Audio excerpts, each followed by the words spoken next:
Welcome to another show of Celebrate Life. My name is Gary D. Carolis, and I'm your host. Of course, this show is all about celebrating Vermonters' lives. Many you'll know, some you won't. And the whole point of this is to celebrate our lives while we're still very much alive and well in this world. Over the years, I've had many a time where I've pondered reading an obituary, why didn't I meet this person while they were alive? So this show is really an anecdote to that, so that you will get a chance to meet someone who's very much alive and vibrant in life, and will have the opportunity to get to know them and appreciate all that they are and who they are.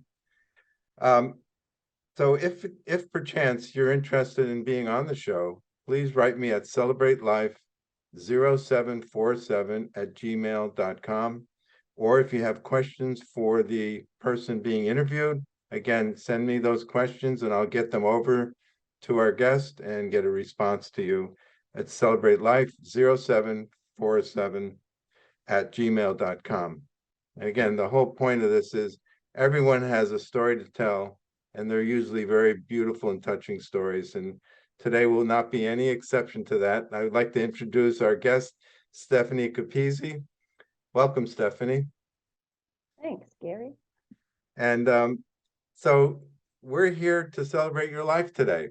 And so please take us back to where perhaps where you started and where life began and some of the early things that happened to you in your life that helped shape you to be the woman that you are today. Wow, okay.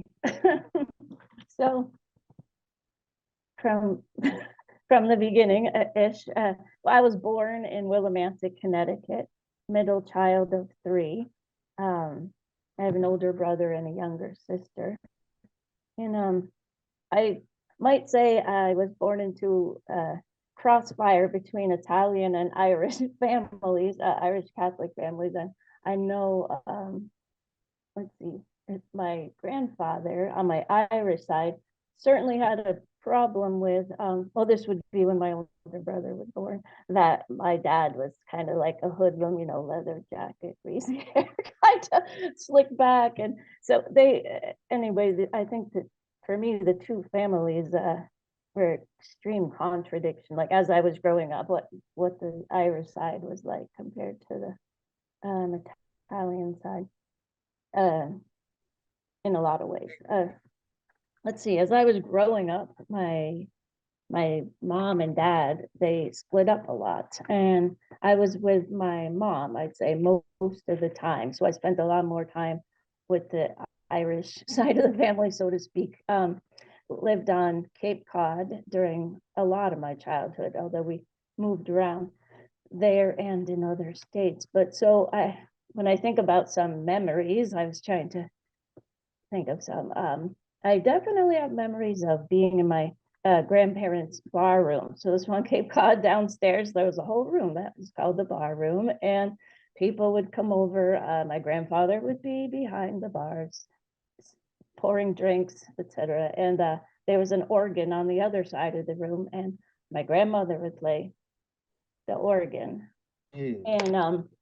And they would have me up there on the organ singing, of course, from, I don't know, as long as I can remember. Wow. Oh, some of these oldest songs from 30s and 40s. And I remember my grandfather also used to have me and my cousin and my little sister dance on top of this table with grass skirts, and he'd be like right there. Oh gosh, So I don't know why these memories came up, but you were dancing and singing right from the beginning. I guess that's true. I didn't go out to become any kind of dancer, that's for sure. But I sing, and play music, as you know. Yes. So I was just trying to think of some of the things and places, childhood stuff. So your grandmother was an organ player? Yes, yeah. Did that side of the family have a lot of music in your history? Was that mostly that, my grandmother playing the organ. I actually both sides had musicians because my dad's dad was a jazz guitar player. Now he played all over in jazz Oh, bands, and okay. almost up until he passed away, he was playing in jazz bands, smoking and Wow. drinking, and he lived a lot longer than I would have thought. But he continued doing that for most of his life, on and off. Yeah. Right. So there was music on both sides, and my Both dad sides. also played guitar. So that was my closest, person that played guitar. Right. Or played music was my dad. Um, so and listening to a lot of music growing up. That mostly my parents from being 60s people. There was a lot of mostly like 60s, 70s folk music kind of um, music, I guess. Yeah, Mm-hmm. I listened to a lot. I guess folk might be what it's called, and rock. So yeah, and then and I really was a tomboy, mostly all in my childhood. Loved climbing trees, and that was actually my favorite thing to do. And we rode dirt bikes, and so there's stuff like that. My dad always had us riding dirt bikes. Not really my little sister, but my brother and myself.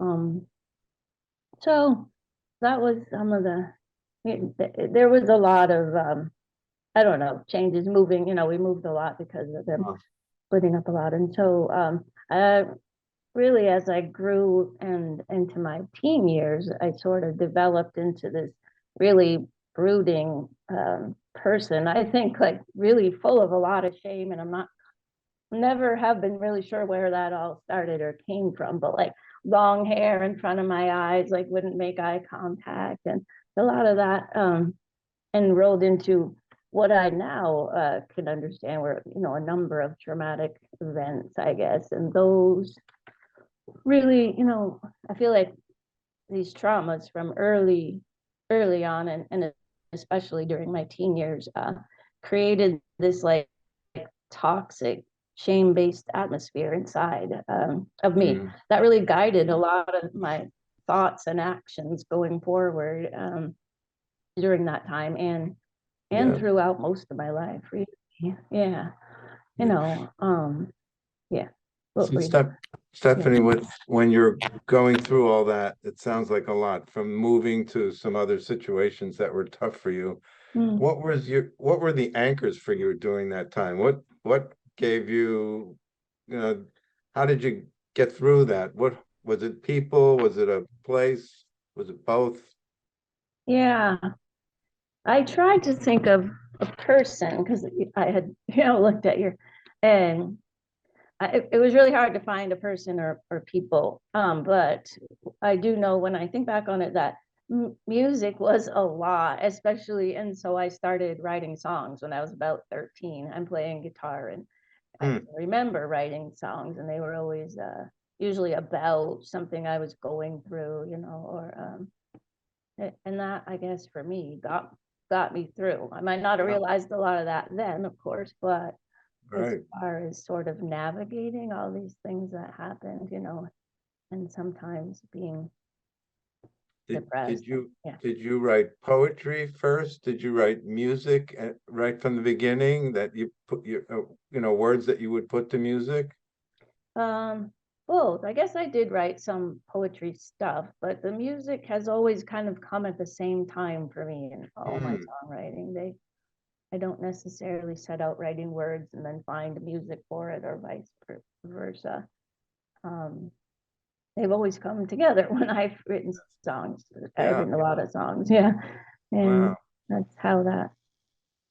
So I can't quite think of people, or a person, or like Sure. Sure. That it sounds like music was your savior yeah, I guess it was, and your anchor. Yeah. yeah, it really was. So that's a good thing to have. I mean that it has and always has been that for me, and I'm surely grateful for that. It's created Hmm. some pretty cool songs in a way, right? How Some many very how many depressing songs, but Stephanie, how many songs would you say you've written over the years? oh my gosh, I don't know, more than some, not as many as others, but maybe around 50 that are that I kept around a while, and there was a lot of songs that I wished I had been a little more respectful of, in the sense that I recorded them or kept them. But I try to think they were there for me at a particular time, because so many that I don't remember, I just remember pieces of, even if Yeah. they were written down at the time, and I play them over and over and over again during that period when I just had written it. But um, Yes. as I got older, I become better at sort of having a place for them to be Hmm. for. Is there a song artist that captures a lot of the same sense of soul that you have for yourself? Is there anyone out there that you always kind of look to in their music and words? Um, Probably like two opposite ends of this. Like Joni Mitchell was a big influence for me. Yeah. I can say that, and other female artists along, like well, Aretha Franklin, but also Stevie Nicks, and um, later Nancy Griffith, and um, but the kind of music I listened to a lot was like Crosby, Stills and Nash, mixed with Johnny Cash, and a lot of male and female. Bob Dylan, of course. So, um, I, but Joni Mitchell might have been one of my bigger Yeah. ones as far as songwriting and Yeah. even singing style. Yeah, to some degree. Mm-hmm. Mm-hmm. Yeah, Good. Okay. yeah. So what? Tell me about your high school years. Where did were you still on the Cape at that point? Um, um, Well, some of it. Some I Mm-hmm. was on the Cape and some I was in Connecticut, and then back to Cape Cod again. And so I graduated from Barnstable High School in Cape Cod. That's where I graduated high school. Mm-hmm. And I went to a little bit of community college there, but then I didn't go back to college for many years later. I had started one semester and I was in a car accident. And then I didn't go back. And then I found out I was pregnant. So I was 18 years old, had my first child when I was 19. Um, yeah. And so that's where I graduated from, and I had another uh, child 3 years later, got married before the children came. And so I got married young when I was 18. And so we lived on the Cape in this little house in Mashpee for about 9 years.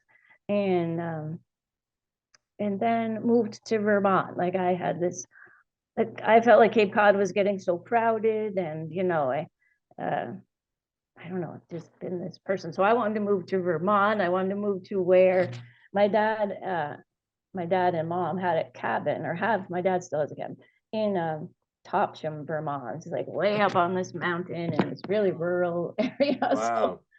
So that's what I wanted to do for whatever reason, and move there. And so whole family moved there, and we lived in this cabin with no electricity, and Oh my goodness. yeah, and not plumbing. And so it was pretty definitely, what's the word? A memorable, we were there for about a year. A memorable time, to say the least, after packing up, and going there. And I think that was tough on my daughter, who was 10 then, really tough on her. Um, but it's definitely a piece in time that I'll always just remember what we did. And I was homeschooling, actually. I started homeschooling them on the Mm. Cape. And so when we lived there, I was homeschooling them, and it was pretty isolated. In the winter, we had to take this snowmobile all the way down to the bottom and back. So, and my husband would get in this little old van we had and drive like an hour and a half away to go to work some My carpentry. goodness. Yeah. And every Saturday we would all go down the snowmobile, get in the old van, and drive a half hour away to do all the laundry and the groceries.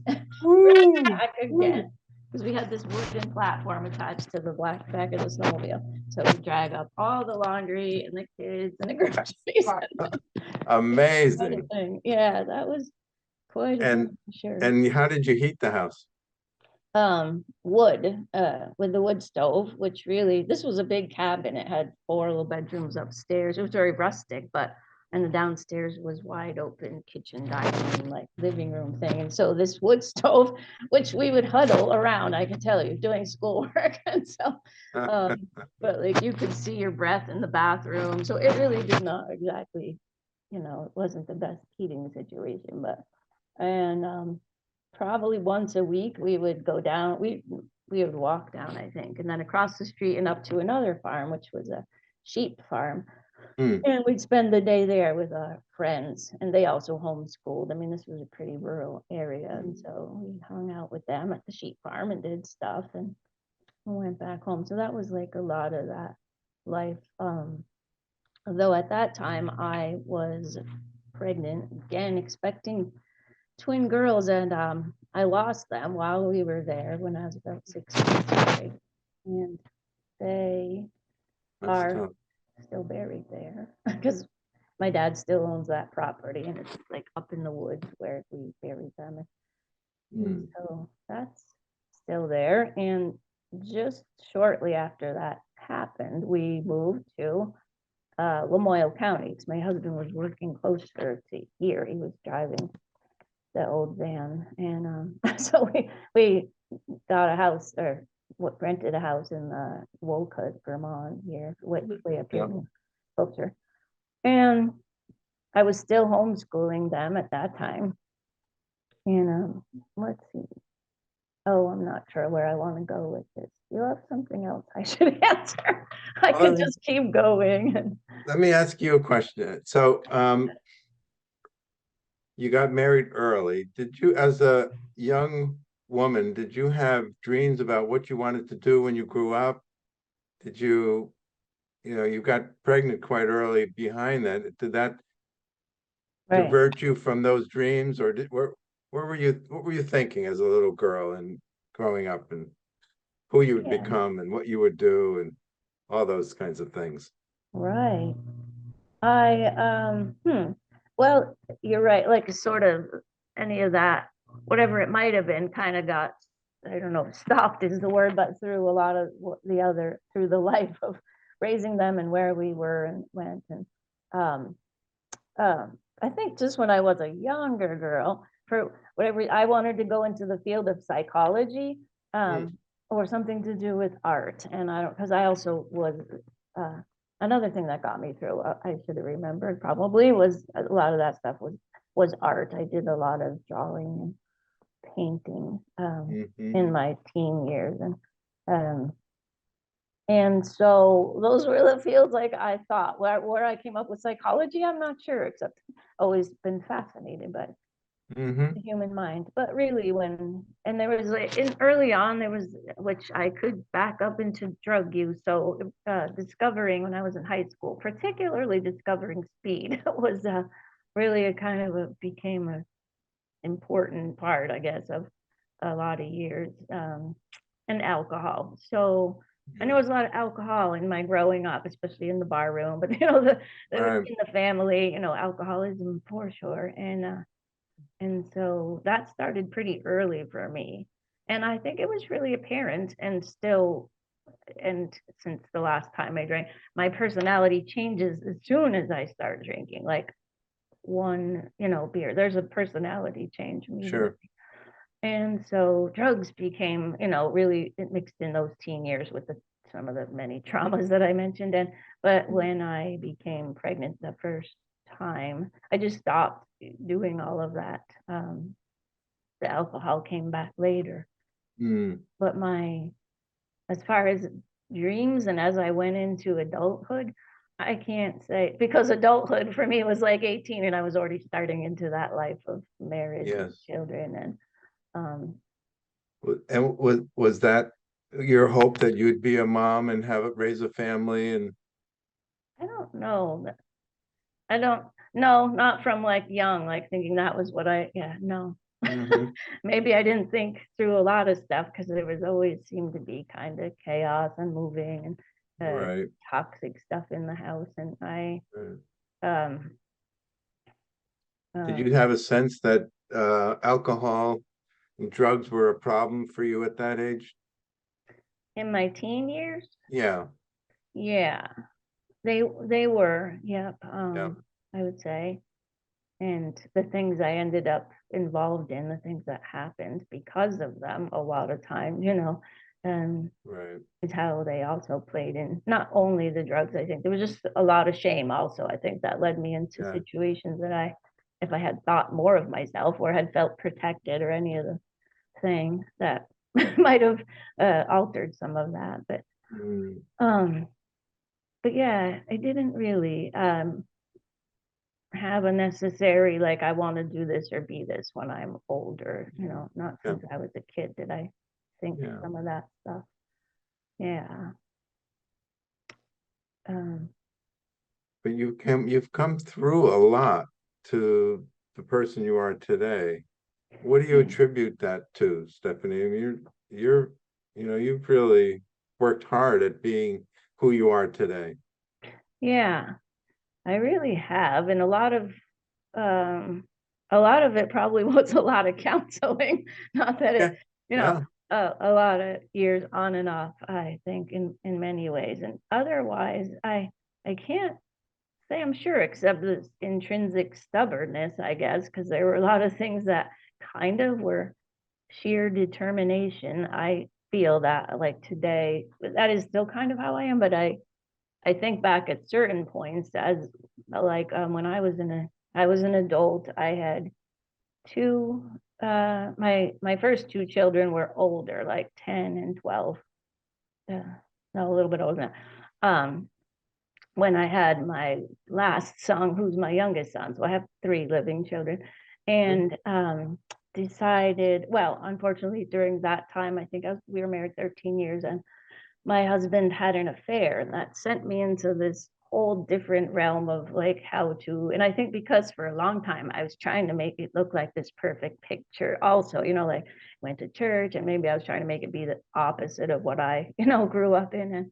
And so there's probably a lot of reasons. And in my growing up years there was a lot of affairs going on with my dad. And so I think it really kind of crashed a lot of this stuff, but it was the thing that made me turn around and kind of look eventually anyway ask myself things like like what do I want, and what do I want, like I had never thought much about that. And so I decided to go back to go to nursing school. This idea came to my head. First I trained in or I went to, I just think I started because I just decided to take a biology class because I thought it was like getting me out of the house or whatever. And that sort of led me into going to nursing school. But while I was in nursing school is the part that I sometimes am like, I can't even imagine doing that today, because I had three kids and I was driving them to three places. Because at that point they were in like private schools, and one was still homeschooling private because my parents helped pay for that stuff. We really, really were quite broke most of the time, let's say. And so I was driving them to three places and working part-time and going to nursing school and trying really like running the household, because my husband did not agree with me going to school and doing this whole. And so I think to keep the whatever, I was still doing all the groceries and Wow. cooking and budgeting. And so like I think about that and it's just insanity. To me, that was like sheer determination, to do this thing, because I did not want to ever be caught where I couldn't take care of myself or the kids. Mm, So that's what drove it. Like quietly, I never like went around announcing this is what I'm doing. That's how I sort of approach things, like in right. myself. I'm like, you know what? Oh, I'm not gonna swear. You know Strong what? I'm will. gonna yeah. And so got through all that stuff and And the you got your nursing degree? yeah, I did. Wow. Somehow graduated with honors and got Wow. um, then went into working in that field, and that was that was good. There were a lot of things in between there that happened. But so trying to think of where. So there was alcohol though, still all mixed in there, especially after the affair happened, and trying to hide it, but it definitely amped up, that I was drinking just to kind of cope. And I think it still wasn't, no one saw it. After a while, I realized in hindsight, that people probably saw some of it, especially at the end when it got pretty bad.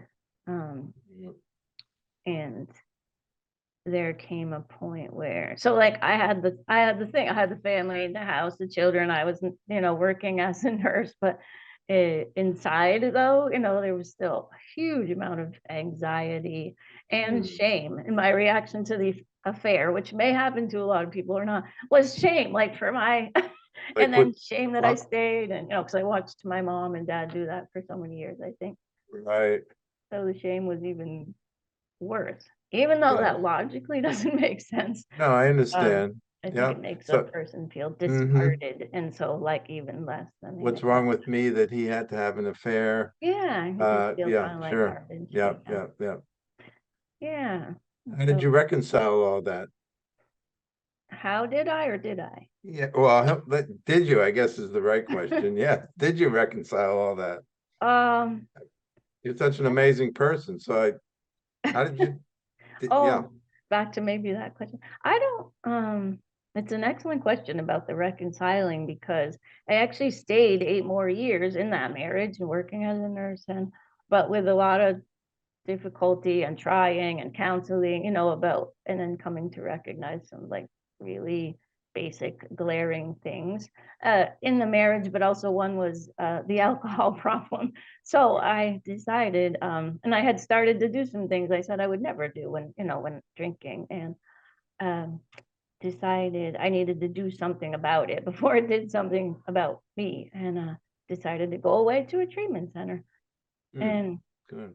so the reconciling of what happened with the marriage, I think in my head, what I tried to do is just shove it away and act like, everything was about act like and look like it was all fine. And so that went on for a long time, except um, kind of also like growing and learning who I was and starting to gain something more than I meant something. That took a long time, but Right. it was really hard to completely reconcile that, because so I went away to treatment. I was, determined to deal with this alcohol problem, but I was also was thinking in my head like, okay, and I'm gonna figure out this marriage thing and why I can't, and fix it. And came back, and I, soon realized that it was even more clear to me, that it wasn't gonna work. And I left about a year later. So the reconciling part was hard because of how well I tried to have to block it or whatever in my head, so I wasn't overreacting, da da da, because that always was some sort of fear, the overreacting about anything, wherever that came from. So I really had to Mhm. be like this calm, level-headed person, and but unfortunately, after leaving that marriage, there were 8 years of something called parental alienation, where one parent in one way or the other manipulates a situation into the child and the other partner not being able to have a relationship together, or makes it extremely difficult. So that was a very painful period in my life. And during that time, though, which is how I kind of met you, when I left the nursing, so this was a 10-year period of time I was nursing, and I left that occupation because of some other challenges and wasn't sure what I was going to do. It became challenging also because so much of it became about documentation and, the things we know we have to do today, especially because of Yep. electronic medical records. And that was hard. And I came to discover I really wanted to work in the field of recovery, because here I was a person in recovery, and began to know a lot more about addictions, because I'm also a studier and a researcher. So I like to spend time learning about things. And Mhm. I, this position became available for executive director of Recovery Center Morrisville. That was really just being born, kind of. And uh, Yes. and I knew some of the people that were on the board. So this sort of became a conversation, and was I interested? And in the end, anyway, I did take it. We went back and forth a little bit. I wasn't sure I could do that. It was a complete career change that I had no knowledge about what to do Yeah. or how to do it. So then I felt like I It just was made it all up as I went. it was pioneer work. There had It was never been an pioneer work. executive director before. You were the first, right? Right, yep, Yeah, exactly. Yeah, yeah, they had someone briefly, but she was very brief. I mean, she was a young woman and it didn't last. She decided to move to Connecticut. So hmm I was really the first. And as you know, it was really a baby, that was a baby. And so learning how, or just kind of making it up as I went. That's how I can say. yeah, But of course, a lot of learning, and getting documents and things that were already prepped from the rest of the Vermont Recovery Network. So, and that was an amazing 7-year journey, like so much growth and meeting amazing people like you and, well, thank you. Definitely, and and vice versa.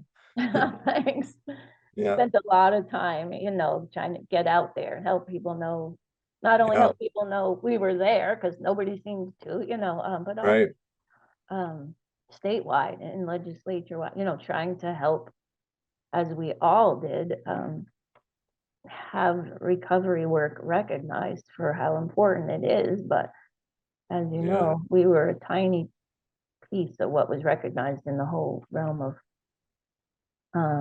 treatment, for substance abuse issues. So I'm yeah. amazed. I'm still amazed today where it is compared to then. It's just so I'm a long hard way. to believe, man. Yeah, yeah, exactly. So many Yep, years of just trying to like convince, the powers that be that this was important yep. and how it is, and working with having staff who are all people in recovery adds such another dimension to managing Exactly. staff yeah, very interesting, a lot of heartbreak and a lot of inspiration, and It I is. learned so much, yeah, during that time, for Did sure. did your music, what did you bring that into your job too? um Not exactly, let's see, not exactly. Because during all that, although I grew a lot, and I was in counseling a lot then too, because side by side, a lot of that stuff was happening with my youngest son, and that was Yeah, really, really hard. So personally, I was still writing a lot of songs and doing music. But maybe halfway through, no, less than that. This job we were just talking about with the recovery center, I started playing music out. So being scared to death and nervous, but I started it with this yeah, this other person in the community who was like, just come do this. He was extremely chill about it all, and he still is. But it was my start into like really playing music out, and that became something that's I wonderful. really liked. Yeah. Yeah, like restaurants and bars and events, not really bars. And I had to sometimes be careful, particularly because of my role. Because then I had a duet partner for some of those years, not the same person, but and some of the gigs I would just have to say, I don't think Mm, I should, I don't think I should go there and do that. So, but right.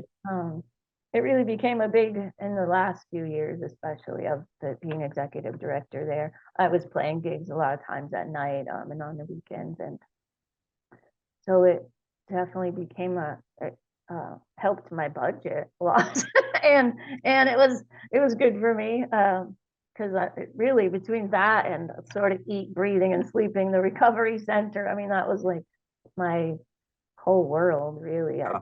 just growing that place and all and the people and all the things that were going. Yes.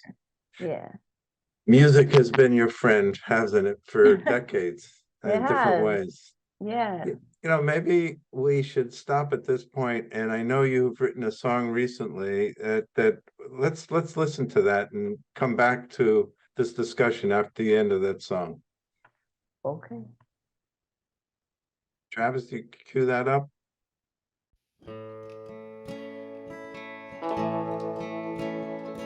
Sitting against this wall again, I'm holding my head and I am wondering if I'll ever get back through to you. This chain around your neck all these years, holding up a candle to my fears, and I will slow dance with another sleepless night. You say I know nothing about it, but if I have learned anything at all, is I'm your mama, you're my child, goddamn this wall. These muddy waters of addiction, they drag you down that road again, and all I can do is watch you walk away. Some people, they will judge you. Hell, I know they judge me too, saying, why would you ever choose to live your life this way? You say I know nothing about it, but if I have learned anything at all, it's I'm your mama, you're my child, goddamn this wall. This wall, it makes you turn away from me, and this wall says you don't want my company. Well, the bottles and the pills and the isolation, if I could, I would tear down this wall. But I don't give up hope for you, and God, I hope I never do. I am right here on the other side of this wall. You say I know nothing about it, but if I have learned anything at all, it's I'm your mama, you're my child, goddamn this wall. I'm your mama, you're my child, goddamn this wall.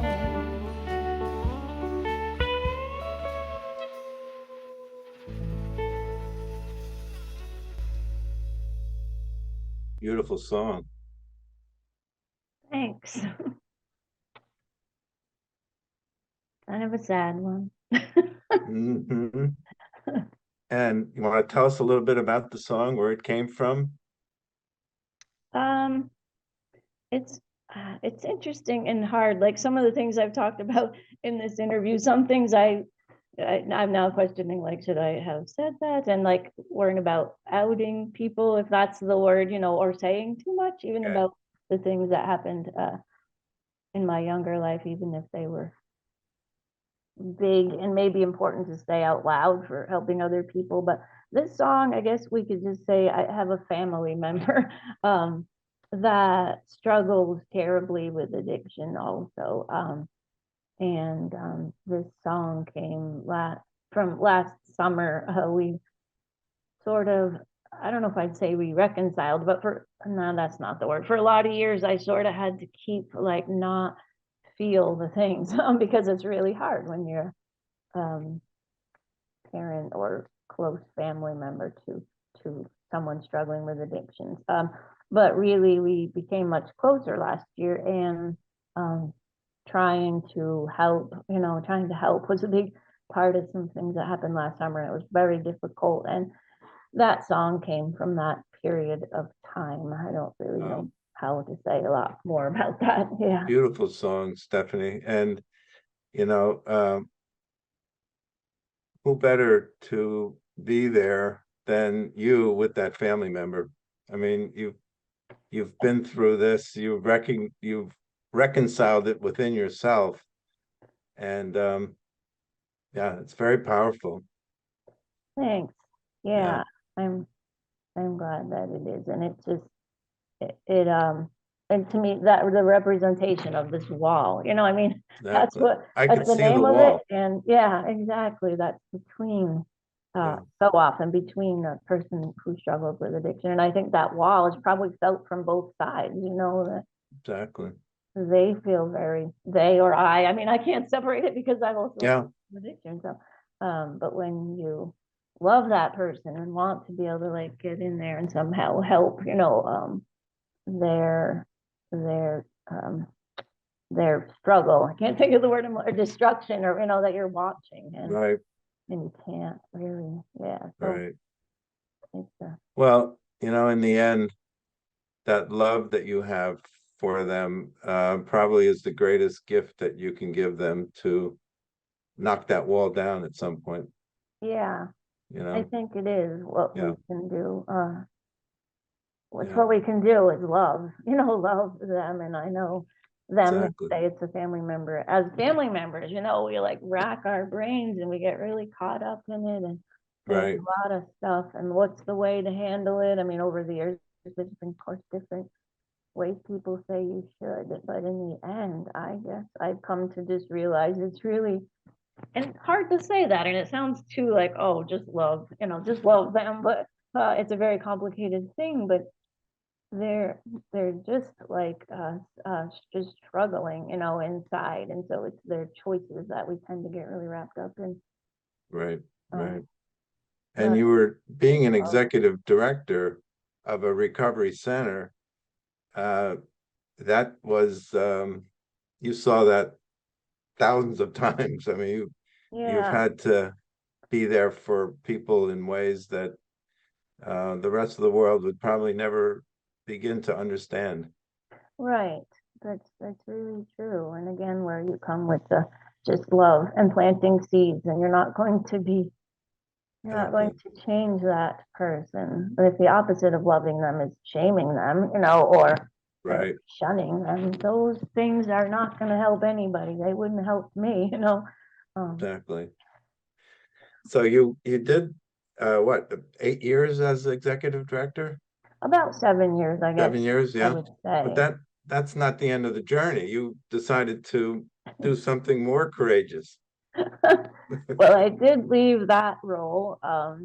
Because I bought a used RV and decided to go traveling around this country.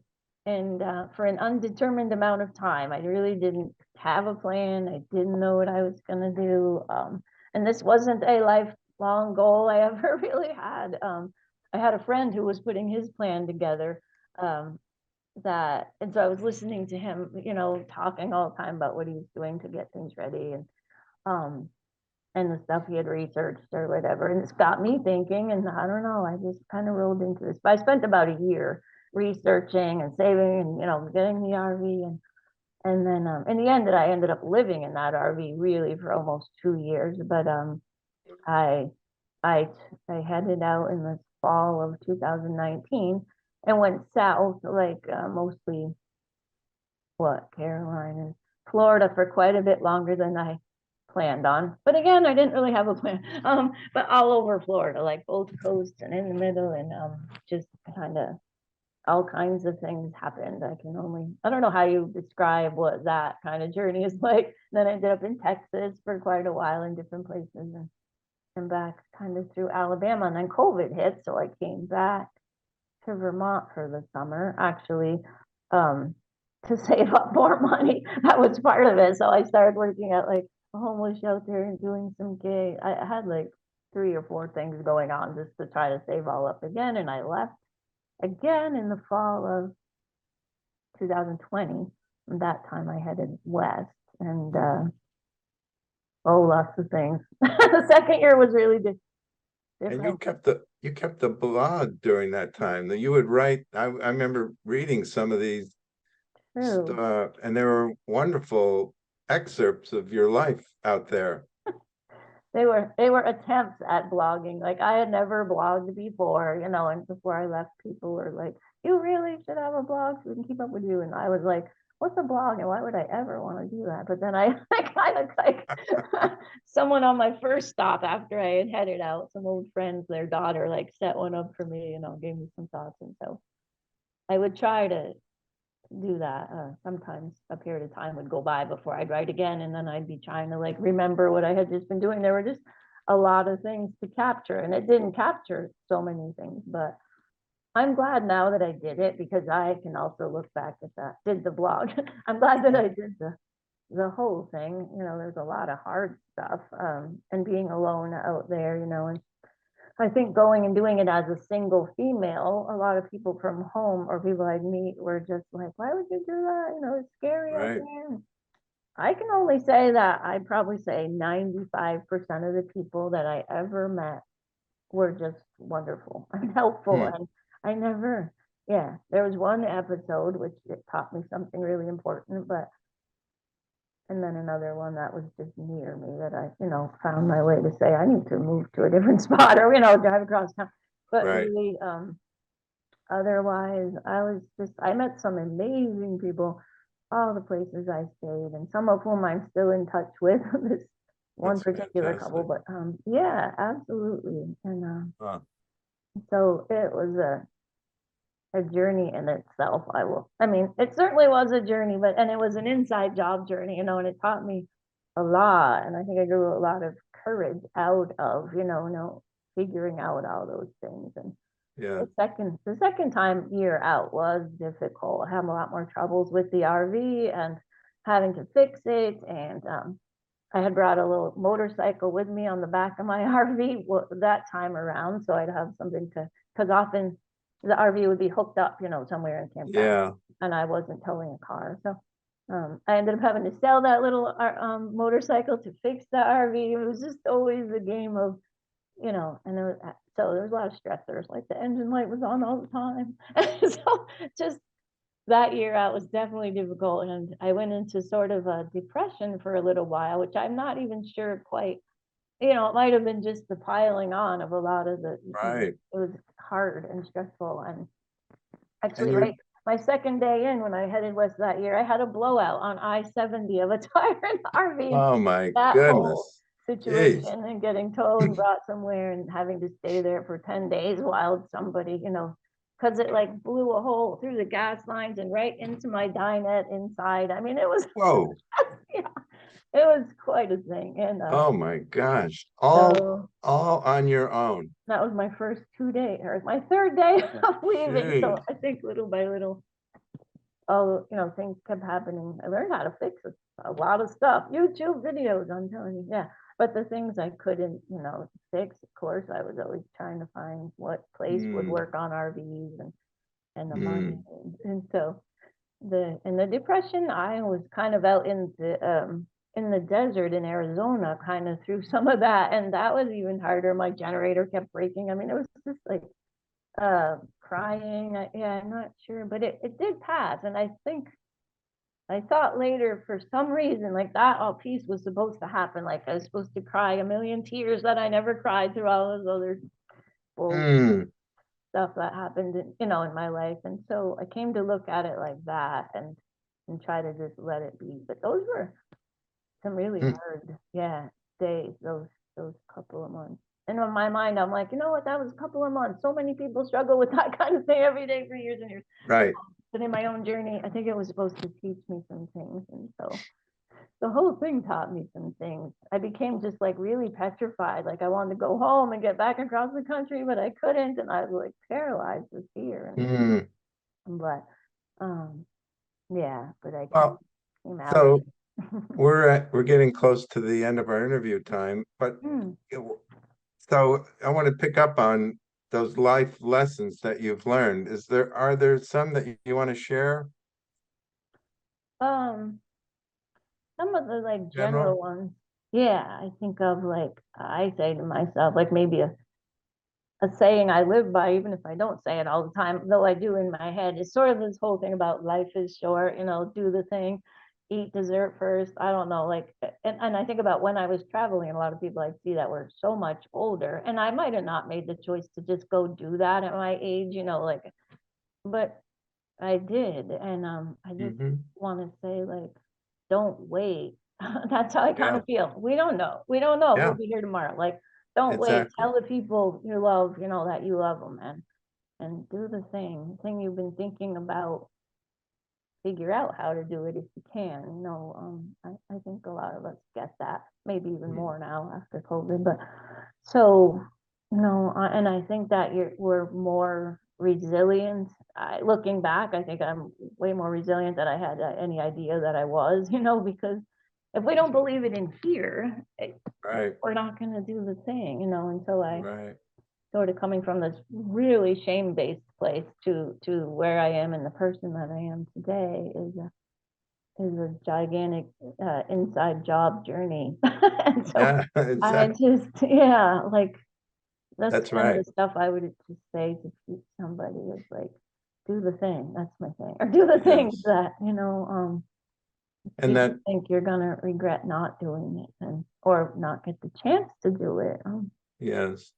And it sounds too, Stephanie, that the inside work that you've talked about over the years Yeah. has really allowed you to get rid of those shame clothes and put on the Stephanie that you are, which is someone who's accomplished, adventurous, wants to enjoy life while you have it, and share it with others too. It sounds, and Yeah. yeah, And share it with others. And there's a lot we can do, I think, in this world. Same with a lot we can do helping each other, and helping and volunteering. I'm a huge believer in volunteers, and I just want people to are in mm, volunteering. And I think maybe a lot of people just don't think of it or think they can or that they have the time, but it's a huge piece of also what I do with like our local criminal justice system and our homeless population and that everybody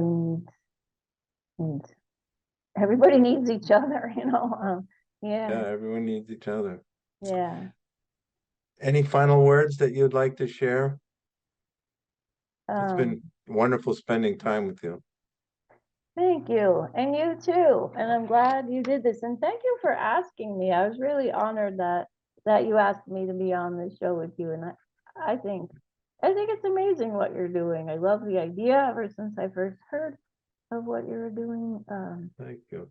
Yeah, yeah, it's really a great thing. I thought I had some parting words, but they're not coming. All right. Some Well, other parting words. Yeah. well, Yeah. thank you. Thank you for your time. Thank you for being who you are, Stephanie. Thanks. I appreciate your time.